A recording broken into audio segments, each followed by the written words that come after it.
3 jenis bakteri dalam perut kita. Diam dulu, soalnya bentar lagi bisa ngobrol setelah saya selesai ngobrol. Yang pertama bakteri baik, yang kedua bakteri netral, yang ketiga bakteri jahat. Ya, dalam perut kita itu ada 3 tadi itu. Apa tadi yang pertama?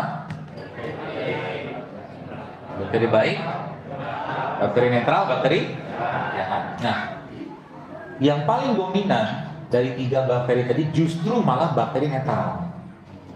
Jelas kan? Bakteri netral tadi tergantung apa yang kita makan. Kalau seandainya yang kita makan itu tidak banyak mengandung bahan baku yang baik untuk pencernaan kita, maka si bakteri netral akan berubah menjadi jahat. Ya, ya.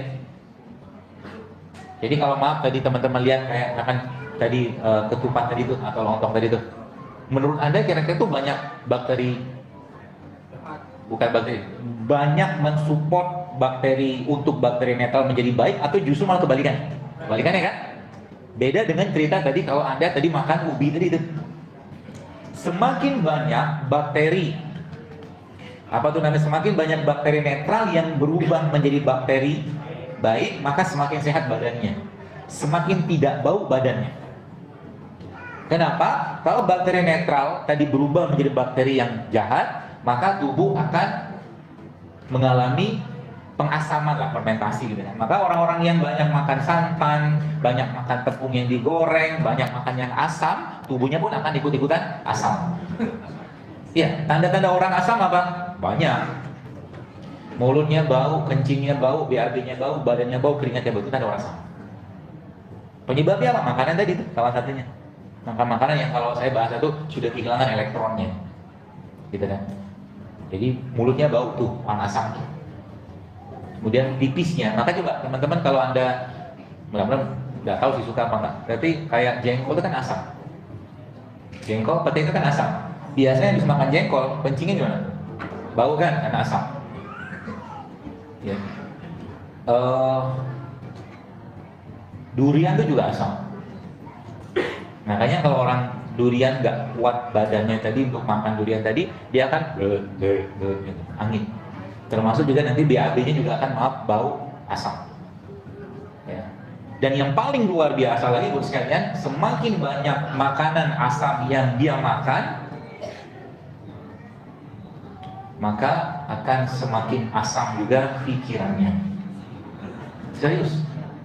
Karena bahasanya adalah moodnya kita dibuat di perut dari bahan baku berupa asam amino tadi, prebiotik tadi, probiotik tadi, gitu kan, paham ya? Jadi kalau sekarang mau mengubah mood, maka perbaiki makan. Maka ada istilah good food is good mood. Jadi lah, dan itu nggak perlu mahal-mahal makanan kayak begituan, cukup modal bawang putih, bawang merah, kan dia akan mengubah mood sampai ke atas sana, sampai ke otak. Ya, jadi simpel sebenarnya. Biasa mau tenang dulu, jangan diserang dulu dari labangnya. Tenang dulu ya.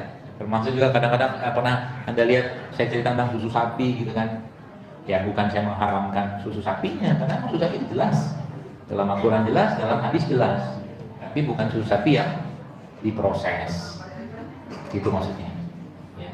Kalau susu sapinya yang fresh gitu kan, dari sapi yang jelas sanatnya, masalah.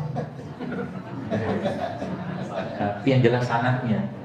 Ya, kalau sapinya nggak jelas sanadnya, dia ambil rumput orang, makan rumput orang nggak halal, nggak berkah. Betul? Apa nanti lebaran Idul Adha tuh tanya nih, yang jualan kurban nih, you punya kambing itu, you punya sapi, makan rumput dari mana? Betul? Kalau rumput tetangga yang dia makan dan tetangga tidak tahu, maling namanya.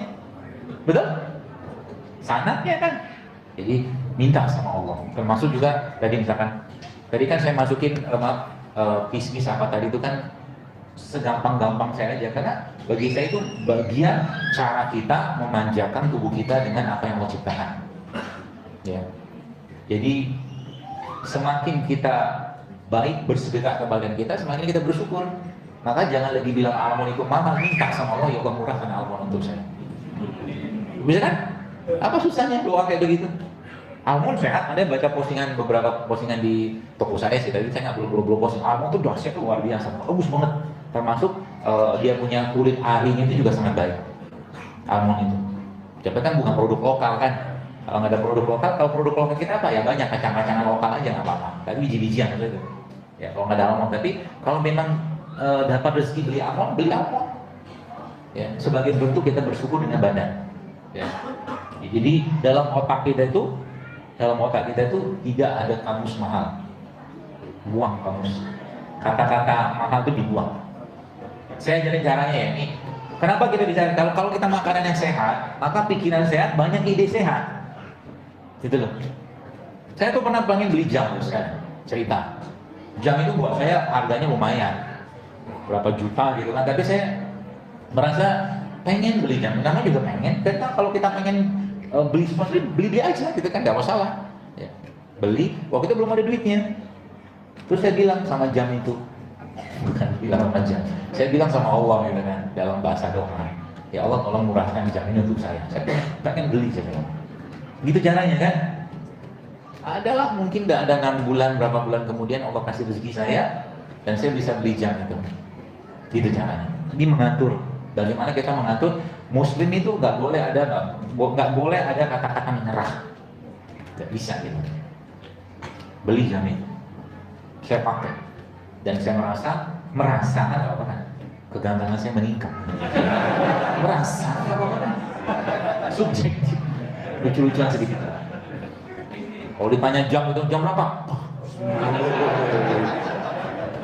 Panjang tangan itu. Nah, singkat cerita, jam itu saya beli dan saya pakai lah. Suatu hari saya ada acara. Acara itu di mana ya? Di Lampung.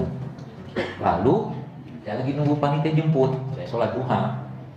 Samping saya itu ada supir taksi. Dia sholat duha juga, saya sudah selesai sholat duha. Saya baca Quran. Terus Allah bilang gini sama saya, dan kamu tidak akan sampai pada kebajikan yang sempurna hingga kamu menginfakkan apa yang paling kamu cintai. Kira-kira tahu maksudnya apa?